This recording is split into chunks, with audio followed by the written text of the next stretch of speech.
Hello friends, शुरू करते हैं आज की कहानी। वो कौन थी? एक श्रापित मोहब्बत की दास्तान। सर्दी की एक स्याह रात थी। हवाओं में एक अजीब सी ठंडक थी, जैसे कोई दिखाई न देने वाली चीज छुपके से चल रही हो। राहुल अपने नए घर के आंगन में बैठा था, एक पुरानी कुर्सी पर।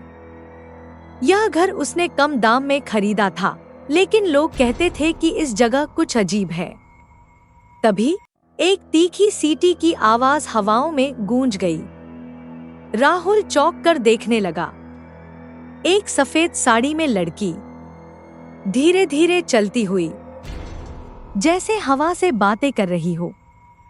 एक पल के लिए उसकी आंखें उस लड़की से मिली और एक ठंडी लहर उसके शरीर में दौड़ गई। आप कौन हैं? राहुल ने डर और उत्सुकता के साथ पूछा। लड़की बस मुस्कुराई, एक अजीब, थोड़ी दुख भरी मुस्कान। मैं वो हूं जो सिर्फ एक रात के लिए किसी की मोहब्बत का हिस्सा बनती हूं। वो लड़की राहुल से रात भर बातें करती रही। उसकी आवाज मीठी थी, लेकिन उसकी आंखों में एक गहरा दुख था।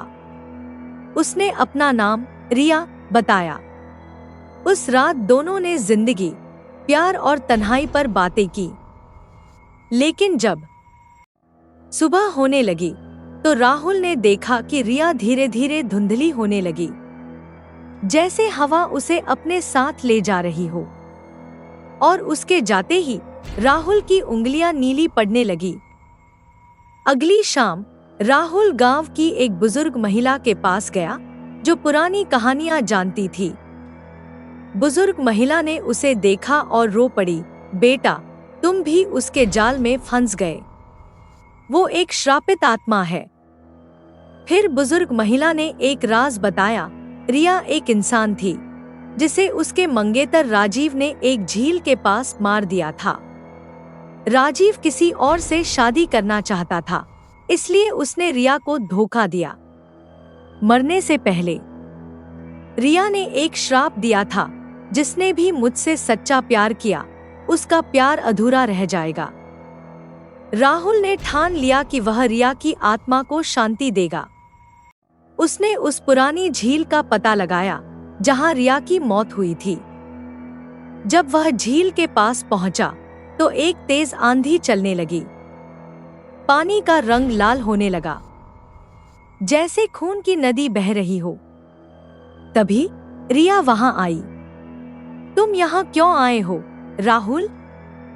राहुल ने कहा, मैं तुम्हें आत्मा की तरह नहीं, इंसान की तरह याद रखना चाहता हूँ।